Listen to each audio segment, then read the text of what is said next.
This photograph was taken in New Athens, Ohio in either the late 1800s or early 1900s. I think it's more likely the late 1800s. And it was taken by Joseph E. Williams.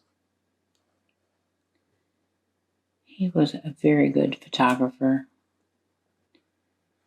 This negative, however, was in poor condition. It's actually a large negative at 6.5 inches by 8.5 inches. So it's just a large negative. It was in really poor condition.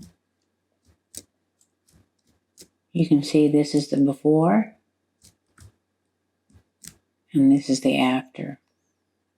I think I did a pretty good job. What do you think?